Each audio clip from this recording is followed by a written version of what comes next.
Hi, ako nga pala si Marjon. Sa mga di nakakakilala sa akin, natapos sa kursong BS HRM pero napunta sa farming or gardening. Sinunod ko talaga kung anong gusto ko. At talaga naman mahilig ako magtanim ng mga prutas at gulay.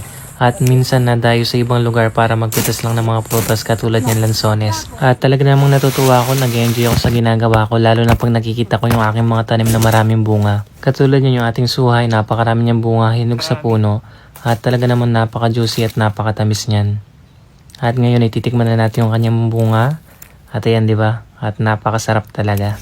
At pag dumadayo kami sa malalayong lugar ay yung hinahanap ko talaga yung mga fruit picking activities. Katulad yan nasa norte tayo sa Baguio.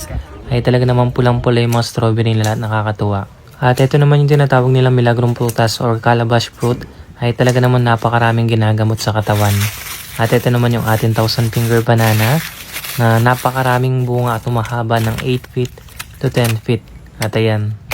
Bali dito na pala ako nag-focus. Bali yung trabaho ko ay nagbebenta ng mga seedling or mga harvest sa farm.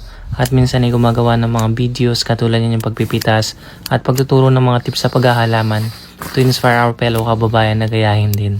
Talaga naman napakalaki ang kita lalo na pag inaral mo at alam mo laruin ng farming. At ayan, diba, lalo ng sili ngayon sobrang mahal. 600 to 1,000 per kilo ng ating siling labuyo. At ayan, nakakatuwa yung ating mga harvest, laking menos sa gastos. Thank you for watching. Happy gardening.